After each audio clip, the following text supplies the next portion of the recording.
Et si le service militaire redevenait obligatoire? C'est difficile à concevoir chez nous, surtout pour les nouvelles générations qui n'ont jamais connu ça. Et pourtant, avec la menace russe, les pays frontaliers se posent sérieusement la question. C'est le cas en Lettonie et on en reparle plus tard dans cet épisode avec Amine. Si t'as pas vu les épisodes précédents, commence par le début si tu veux suivre la série. Pour rappel, le concept c'est 8 jeunes Belges ont été sélectionnés pour partir à la découverte de 8 pays d'Europe et y parler de sujets importants pour eux. Mais ils ne savent pas où ils vont jusqu'au jour du départ. Ils ont un QR code évolutif qui leur donne des consignes et des indices sur ce qui les attend là-bas. Tout ceci figure sur leur ticket pour l'Europe. Jingle. Dans l'épisode précédent, on a appris les différences du système éducatif suédois avec Lucas, la problématique des GAFAM et des pêcheurs avec Mariam en Irlande, et Fanny a visité une entreprise polonaise innovante. Il nous reste encore des candidats à faire partir, alors let's go les chercher. On est juste devant chez Anaël, on va aller lui dire que son aventure commence maintenant. Allez, c'est parti. En tout cas, c'est très mignon, hein. Salut Anaël. Alors, prête à partir? Ouais, ça va, plus ou moins. Mais ça va, ouais. Super, ouais. Ok, on peut rentrer? Ouais, carrément. Hello, moi c'est Anaël, j'ai 24 ans, je viens de Comines et je fais mes études en communication multilingue à l'université de Louvain-la-Neuve. À côté de ça, je suis chef scout, je m'occupe des baladins et je suis membre d'un COT à projet, l'Alterécote, qui gère de la part de gouvernance partagée et d'économie sociale. Dans la vie, j'adore les voyages, j'adore rencontrer des gens et je pense que mes amis diraient de moi que je suis plutôt curieuse et que j'ai tendance à me retrouver dans des situations assez incongrues. Gros bisous, ma chérie. Profite bien. J'espère qu'elle ferme bien les yeux. Ouais. Alright. Il n'y a plus qu'à partir. Let's go. Bon, on est à Ciné et on est venu chercher Robin pour lui annoncer que c'est maintenant que son aventure commence. Allez, venez avec moi. Où est-il sur la sonnette? Je trouve pas la sonnette. Bonjour. Oui, c'est au 2e étage pour rentrer. C'est la première porte que vous verrez. Il y a un petit tapis avec une coccinelle dessus. Ok, tu m'ouvres? Salut Robin. Tu veux bien? Très bien, et vous? Je sais pas si on peut se tutoyer. Oui, bien sûr que tu peux me tutoyer. Salut, c'est Robin, j'ai 16 ans, j'habite à Ciné et voici ma chambre. Oh. Voici ma chambre. Je suis élève en 5e secondaire à l'Institut Saint-Joseph de Ciné. Et moi, souvent, on me dit que je suis quelqu'un de curieux, que ce soit l'actualité, l'histoire ou même les sciences. Et parfois un peu têtu. Têtu parce que parfois, je veux toujours avoir raison alors que j'ai un peu de tort. Mais ça, faut pas le dire. Salut Robin. À bientôt. Salut, bisous. C'est bien, je suis pas obligé de le cacher, le sac est dedans, donc il peut pas voir lequel j'ai pris. Hop là. C'est parti. Ça, c'est du bon clap. Bon bah voilà, l'aventure a commencé. Alors t'es dans quel état d'esprit là? Là pour l'instant je suis plutôt... j'ai hâte, vraiment, et je suis content parce que j'attendais ça depuis quelques jours. Toi, tu voudrais partir dans quel pays là? C'est une bonne question, mais il y a des pays dans lesquels c'est plus rare qu'on va. Par exemple les pays baltes, ça m'intéresse un peu. Donc Estonie, Lituanie et Lettonie. Mais je suis pas sûr qu'on va aller là-bas parce que vous avez dit que c'était safe et c'est juste à côté de la Russie. Donc je suis pas certain. En parlant de pays frontaliers avec la Russie, Amine s'y trouve justement. Mais tranquille, hein, aucun risque là où il est. Ah ok, en fait ça parle de 20 000 enfants ukrainiens qui ont été kidnappés par l'armée russe. C'est assez creepy, mais je comprends le but, ce qu'ils ont voulu faire. C'est voilà, ça c'est une aire pour enfants, mais on voit plein de barbelés autour, quoi. Et ça rend le truc vraiment glauque. On reviendra sur le sujet plus tard. En attendant, retour en Belgique. Alors Anaël, l'aventure commence. Dans quel état d'esprit t'es là? Aucune idée, je sais même pas ce que je ressens parce que je sais même pas ce que je vais faire, donc j'ai pas de... Je sais que ça va être cool, c'est ça, d'office ça sera chouette, mais c'est juste quoi? Un peu stressé ou pas? Un peu quand même, parce que c'est pas tous les jours qu'on est filmé comme ça. Alors je vais te donner quelque chose, un objet. Et cet objet, ça va être ton guide ultime pendant ton aventure. Dedans, on y a glissé quelques petits indices sur ta destination, sur ce que tu vas y faire, sur les gens que tu vas y rencontrer. Alors, est-ce que tu es prêt à recevoir cet objet? Je suis prête. Ok, 3, 2, 1, voici ton ticket pour l'Europe. Merci. Ah oui, il n'y a pas grand-chose dessus. On a, je suppose, les 3 thématiques là, ou en tout cas des thématiques. Parce qu'il y a l'égalité de genre, une pâte de poulet. Je sais pas ce que c'est, mais ça doit être un truc à l'agriculture, à mon avis. Puis là, on a un cercle qui est sur une région, mais on voit pas très bien, parce que c'est un peu pixelisé. Et il est de quelle couleur, le ticket? Bleu, blanc, rouge. Peut-être qu'il y a des indices qui se cachent dans tout ça. Et donc, voilà, tu peux scanner ton petit QR code.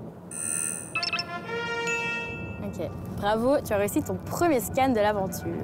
Attention, ça pourrait être le dernier. Ah, là, les menaces.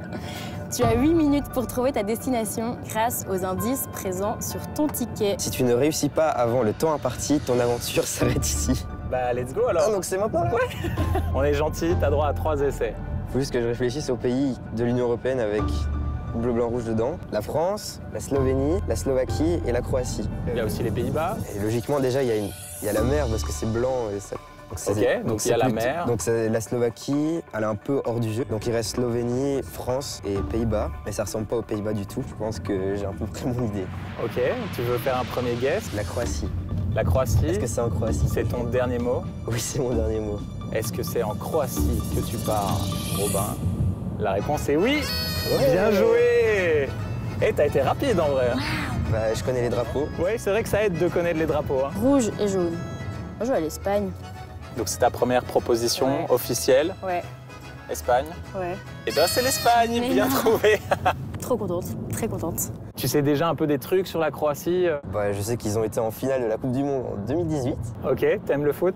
Non, mais je le sais quand même. Du coup, c'est ici que nos chemins se séparent. Nous voilà arrivés à bon port. N'oublie pas ton petit ticket que tu devras garder bien avec toi, scanner à chaque fois que tu as un doute. Et profite à fond et bon voyage. Hein. Bah, merci beaucoup. Allez, ciao. Je vais essayer de faire ça.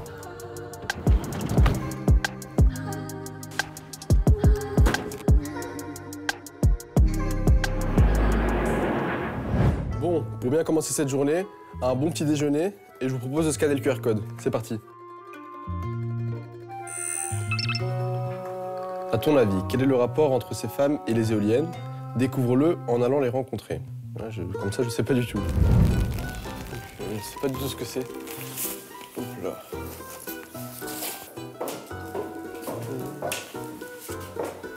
Allô? Ah, ça fait peur, hein? Oh. Kādu laiku laukā redzu tādu stēdzu villainīti. Elle chante.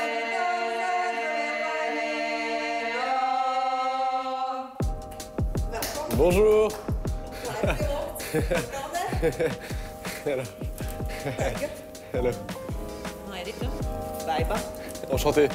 Es esmu turismu uzņēmēja un arī Mairita ir turismu uzņēmēja. Līdz ar to vasarā mums šeit ir ļoti liels turistu pieplūdums. Dēļ tā visa skaistā, nesabojātā. Līdz ar to vēl papildus tam mēs esam Suiti UNESCO sarakstā iekļauti gan ar savu to burdonu dziedājumu, gan ar visu to dzīvesveidu un kulināro mantojumu. Un arī tas ir lielais pienesums tam mūsu turismu jomā. Un līdz ar to, jā, tad mums ir tā sāpe, jā, turisti brauks, saulrietu skatīsies, bet tam visam būs jāskatās caur vēja ģeneratoru propelleriem, un līdz ar to mēs arī saprotam, ka ekoloģijai tas arī nodarīs lielu postu. Hier, j'ai rencontré un Lettonien qui, lui, était pour l'installation de l'éolien. Il travaillait même dedans. Qu'est-ce que vous auriez à lui dire s'il était devant vous, là, maintenant? Es viņam palūgtu, lai to projektu, kas tā kā saistībā ar jūru, lai tomēr pārdomā 100 reizes un tad izmet lielās naudas, vai ir vajadzīga tāda investīcija uz jūru. Bet sauszemē, iekšzemē, jā, lai liek mežos dziļos, kur ir skrajie lauki, kur nav turisms, kas netraucē acu skatam, masveidā to parku tur ieraugot. Tur lai liek. Ah ouais. C'est vraiment, vraiment beau. Ça fait combien de temps qu'ils installent des éoliennes et que vous militez contre? Tā mana asā mēle un tā skaļā balss ir vairāk bijusi televīzijā un izteikusies. Es esmu diezgan asi un kritiski par to visu. Cik sapratu no valdības puses, to projektu tagad tikai virza uz izpētījumu. Un gadu precīzi nepateikšu, jo nebija 30. gads, kad jau bija kaut kas jāsāk darīt. Je comprends ce qu'elle voulait dire avec les éoliennes. Imagine, là, tu mets des éoliennes au loin, en fait, ça va plomber tout le paysage, quoi. Merci pour vos réponses. Et j'avais une dernière question. Quand je suis arrivé, vous avez chanté une chanson. Et qu'est-ce que ça signifiait? Parce que moi j'ai pas compris. Tevi mēs sagaidījām ar sagaidīšanas pantiem, jā, jo mēs esam arī tādas, kad ja redzam kaut ko uz vietas, tad varam arī sarīmēt to pantiņu, redzot un apdziedot arī tevi. Ne tikai mēs vispār apdziedam cilvēku. Est-ce que vous pouvez faire une chanson sur moi? Šitais puisīts grēzni ģērbies, tikai bikses nošļukušas. Aiziesim uz bodi, pirksim tev to dižo lielo siksnu. Elles viennent de rire de mon pantalon, là, je sais pas comment je dois le prendre. Moi aussi, je peux me rigoler de votre tenue. Ça va, merci beaucoup. Ēd puisīti treknu gaļu, dzer saldu alutiņu. Ēd puisīti treknu gaļu, Merci beaucoup. Hier, j'avais rencontré une personne qui était pour les éoliennes et qui voulait en construire. C'était son travail et dans ses projets. Et donc là, je me suis vraiment rendu compte de ce que c'était et qu'est-ce qui allait se passer. Et c'est vrai que ça donne un autre point de vue. On se dit, ouais, les éoliennes, c'est de l'énergie renouvelable, c'est ouvert, mais pas totalement parce que des fois, ça se fait au détriment des locaux. Pendant ce temps, Anaël vient d'arriver en Espagne. Du coup, là, je suis à Malaga et franchement, je m'attendais pas du tout. Je connaissais pas du tout cette partie-là de l'Espagne et c'est super beau. On est au soleil, on profite, c'est trop cool. Les bâtiments sont magnifiques, on a plein de belles vues autour de nous. J'aime beaucoup pour l'instant ce que je vois. Salut Anaël, ton pays mystère est donc l'Espagne.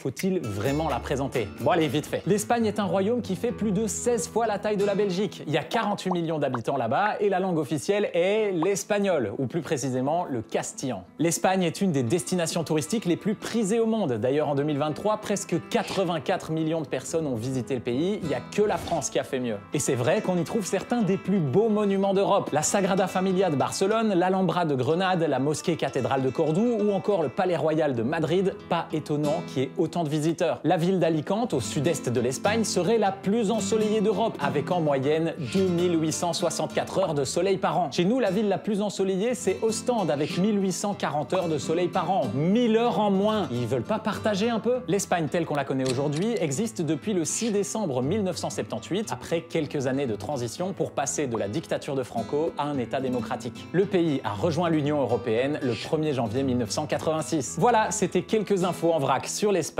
Je te souhaite une très bonne aventure et comme on dit là-bas, buen viaje, bon voyage quoi. Et Robin, il est bien arrivé en Croatie?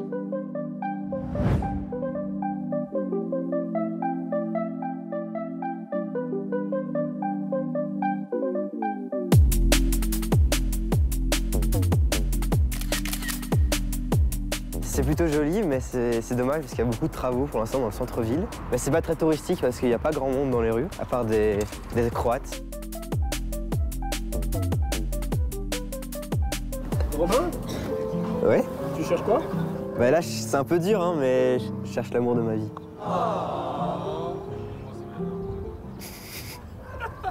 Je suis un peu perdu, ça fait très bizarre d'être ici, ça change de la Belgique, c'est pas du tout la même atmosphère. Et donc je vais scanner le QR code qu'il y a sur mon ticket pour savoir ce qui m'attend. Ah mince, les données d'itinérance ne sont pas activées. Salut Robin, direction la Croatie. La Croatie est une république qui fait un peu moins de 2 fois la taille de la Belgique et qui regorge de paysages magnifiques. Forêts, montagnes, îles, gorges, lacs, cascades, ils ont tout. Il y a 4 millions d'habitants là-bas et la seule langue officielle est le croate. Ces dernières années, la Croatie est devenue une destination touristique incontournable en Europe grâce à sa nature notamment, mais aussi grâce à ses villes historiques somptueuses, comme la plus célèbre Dubrovnik, surnommée la perle de l'Adriatique. Les parlements autrichiens et hongrois et la Maison Blanche sont tous construits en pierre blanche de Croatie. Et puis la méthode d'identification grâce aux empreintes digitales a été découverte par Juan Vucetić, qui est né sur l'île de Hvar, une île croate. Bon, c'était avant que la Croatie existe, mais ça compte quand même. La Croatie a proclamé son indépendance le 25 juin 1991 et est le tout dernier pays à avoir rejoint l'Union européenne le 1er juillet 2013. Voilà, c'était quelques infos en vrac sur la Croatie et comme on dit là-bas, sretan put, ça veut dire bon voyage en croate. C'est bizarre parce que on a tous les vieux bâtiments comme ça avec les toits rouges et puis comme par exemple juste là, on a une tour en verre. Donc la ville, peut-être qu'elle a été reconstruite sûrement après toutes les guerres.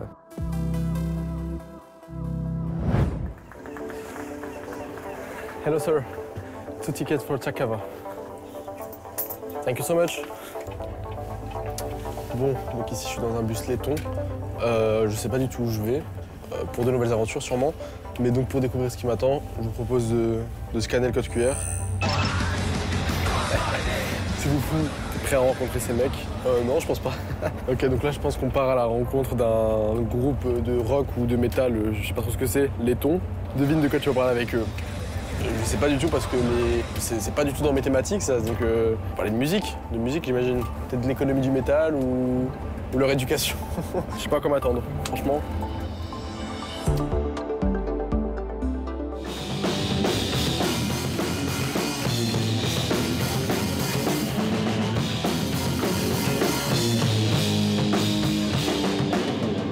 qu'on est arrivé, c'est notre arrêt. Ok. Je sais pas du tout on est où par contre. J'espère que je vais pas me perdre. Pour l'instant, je vois pas de groupe de métal.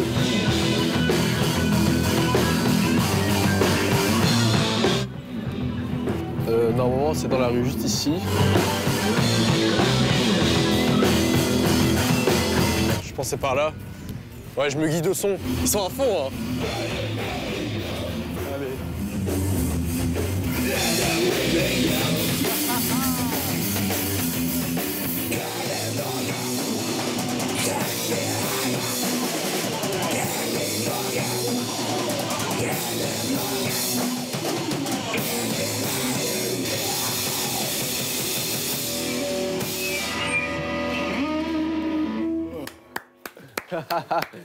Incredible. Hello. Thanks. I'm Vincent. I'm Amin. This is Max, Gustav. Max, Gustav, okay. and that's Edvard. Evans. So nice that you came down. We just finished with our band practice. We really love this band, and we don't know really the future of it, as we're all in our last year of high school. We're all 18, and we want to go to universities, but we also don't know that, as we might be called into a draft. The war in Ukraine, it's very real to us. It's right on our doorstep. Russia, it's a land border with us, and we have a lot of Russians here, and it's all very complicated. Et vous, là, vous me parliez du service militaire obligatoire. Comment vous réagiriez si vous receviez la lettre? Est-ce que vous comprendriez ou alors vous voudriez pas du tout le faire? I would be pretty devastated. You know, you have to go there for months at a time, so, you know, I wouldn't see my family. It's a lottery. I don't know. I can't know until it comes or it doesn't come. This draft started because of the fear of the war in Ukraine, that it could come to Europe, it could come to Latvia. I was surprised that other countries don't do it, but, you know, it's all about proximity. You know, there's a war in Gaza. But right now, it's hard for us to talk about that, you know? That's not okay, because people aren't scared. It's not right next to us. À Riga, quand on est arrivé ici, ça nous a quand même impressionné parce qu'il y avait vraiment plein de drapeaux d'Ukraine dans les rues. Est-ce que vous, ici, qui êtes juste à côté, vous vous sentez en danger plus que nous? Parce que c'est vrai que nous, c'est un conflit en Europe, mais on est quand même assez loin, donc on se sent un peu épargné. Well, yeah, a lot of people feel in danger. We're so close to Ukraine that I think even you, Gustav, you have family in Ukraine. Yeah, but, you know, a lot of us have roots in Ukraine. Latvia, Lithuania, and Estonia can be easily cut off from the rest through Belarus. So we are the most vulnerable countries of the EU. Et tu penses que si vous faites attaquer, tu crois vraiment en la coopération européenne? Tu penses que ça peut vraiment vous aider à vous défendre si jamais vous êtes attaqué par la Russie ou autre? European Union adds to that definitely, but it's mostly NATO. If they were to be in the European Union, I think Russia would hesitate more, as they have all these allies in Europe who might come to their aid. But if they'd be in NATO, like we in Latvia are in NATO, those allies must come to their aid, which makes a big difference. Et on parlait tout à l'heure du service militaire, mais à part le fait que tu vas perdre 1 an de ta vie, est-ce que pour toi faire la guerre ça pose problème ou au contraire tu as vraiment ce sentiment patriotique et tu as vraiment envie de défendre ton pays ou même l'Ukraine qui sont vos alliés? I don't feel that patriotic resonance, but, you know, this fight against authoritarianism and fascism and injustice, that's still something that is valuable, no matter how about you feel your own country. I love Latvia because it is free. If I'm conscripted into the military and into the army, I see no value in dying in a war fighting against a Russian who is also statistically conscripted into the war and sent to fight. I'm just killing another person who doesn't want to be there. I am getting killed by one. I don't see value in fighting like that. War is something that is deeply hateful, and so we all have to find our ways to fight it.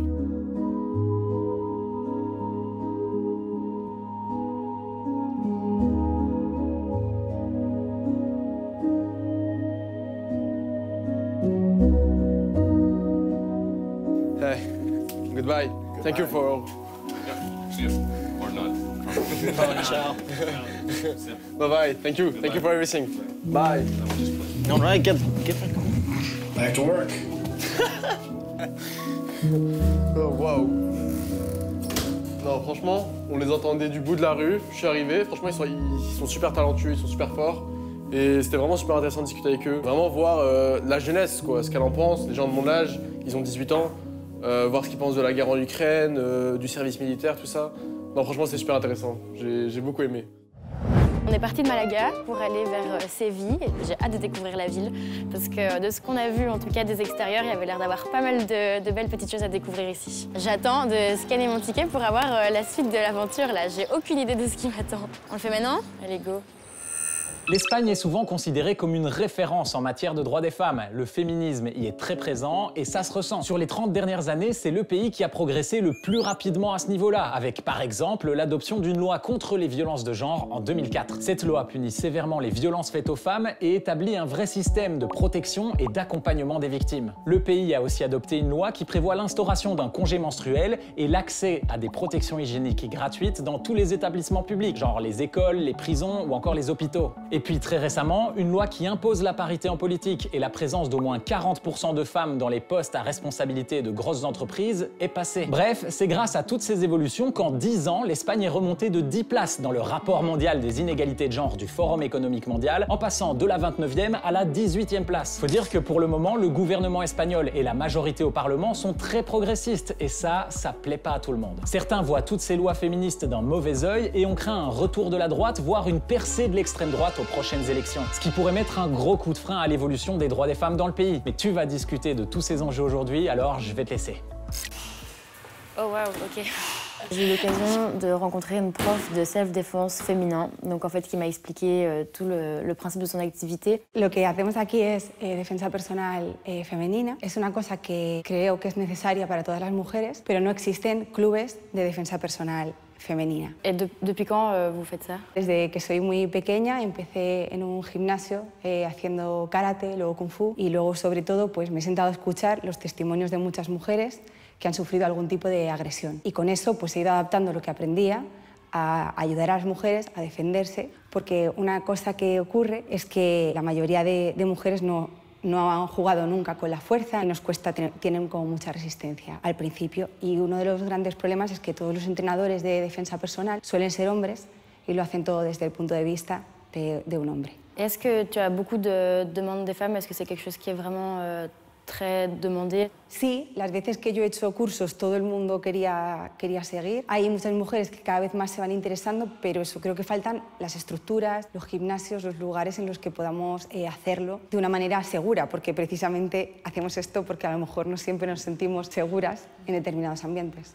Est-ce que toi, tu aurais des idées de solutions qu'on pourrait apporter pour comment avoir ces structures et comment rendre ces structures plus accesibles du coup aux femmes? Primero, que los gimnasios de artes marciales, si no estás acostumbrada, pueden parecer intimidatorios. Y luego también creo que hace falta que los instructores de artes marciales, en general hombres y mujeres, se pongan a escuchar lo que las mujeres tienen que decir. A mí me gusta enseñar no para solucionar situaciones extremas, porque esas son muy difíciles de solucionar. Si estás sola en un callejón y hay una persona con un arma, pero me gusta trabajar para solucionar situaciones que no son tan extremas, pero que vivimos a diario, como que nos toquen sin permiso en cualquier lugar público, saber que puedes parar a alguien porque sabes cómo, ¿no? Y eso se nota, esa adquisición de habilidades se nota también en tu postura corporal. Est-ce que tu as une idée de l'ampleur ou des chiffres de tout ce qui est agression dirigée vers les femmes en Espagne notamment? Creo que las estadísticas son muy bajas comparadas con la realidad, porque cuando me encuentro con círculos de mujeres para tratar este tema de la defensa personal y haces preguntas, la mayoría de nosotras ha sufrido algún tipo de agresión sexual. Creo que está cambiando, pero que hay mucha gravedad en las distintas cosas que se hacen y muchas de ellas no son conscientes tampoco, es decir, de la gravedad. ¿Quieres probar? ¿Por qué no? How about give me that? Give me them good vibes, yeah, and you might get it back. Manifest anything, oh look at that, no cap, no step back. It's a new era, got that balance like a Libra. Never been a diva, never wanna look back either. Focus on the future, focus on the ether, focus on the good time, lyrical. Complex like a spider, swim deeper. Jump on the decks, that might will get deeper. Un peu malmené, mais ça va. Non, ça va, hyper... Mais justement, je sens que c'est des réflexes qu'on n'a pas et qui c'est pas naturel. Là, en tant que fille, je me rends compte que je suis pas à l'aise d'utiliser ma force, je suis pas à l'aise de faire quelque chose de mon corps, se faire toucher quand on voulait pas, que ce soit en soirée ou dans la rue, se faire attraper, etc.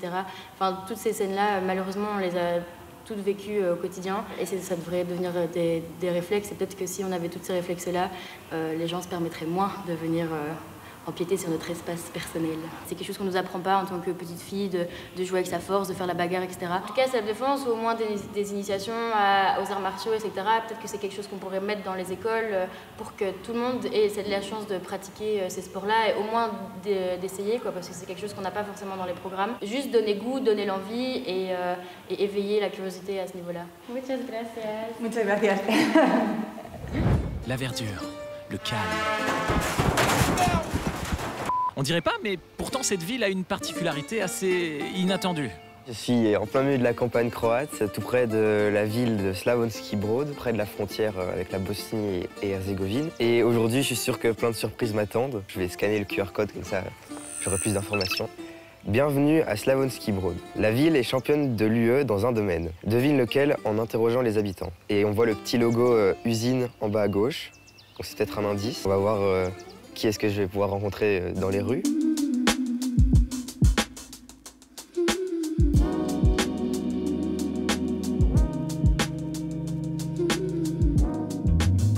Hi, excuse me, do you speak English?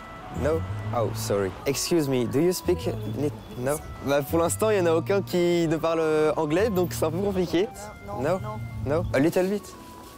No? Hi, excuse me, do you speak English a little bit? Yes? Can I ask you a little question? No. Oh, ça fait mal, ça. Hi, excuse me, do you speak English? Slavonski Brod? Yeah. Is the European leader in something, in connection with factories. And I would like to know what it is. I have no. No. Sinon, la prochaine fois, je prendrai mon téléphone et je leur proposerai parce que moi, j'ai un... Oh, ils peuvent même parler, je pense. Đuro Đaković, metal industry. Metal industry? Yes, the river Sava and the ship transit. Ok. Il dit que c'est terrible à cause d'une raffinerie dans la République serbe. Tako je. Pollution. Pollution? Air pollution. Yes? I'm not really an expert on it, but there was an oil refinery across the river in Bosanski Brod. It's not really working anymore, but I think that long-term consequences are still there and we're still suffering from it. Yeah, you gotta get in touch with the people that are allergic and stuff like that, because health problems really affect the consequence of all of that. Yeah. So Slavonski Brod would be the European leader in pollution, air pollution. I mean, I'm not really sure. Yeah, yes. It is. I don't know. No, it is. I heard it in the news, so it's definitely. I have to find it. So if you want to know the real answer to the question, you should go check out the river. Dans le prochain épisode, on retrouvera Quentin à Malte. Ah, mais j'ai oublié mon jambon. On continuera aussi à suivre Anaël et Robin, et notre dernière candidate fera enfin son apparition. Alors, si tu veux pas louper ça, n'oublie pas de mettre la cloche en plus de t'abonner. N'hésite pas à réagir à ce que tu as vu en commentaire et à liker cet épisode s'il t'a plu. En attendant, moi je te dis ciao.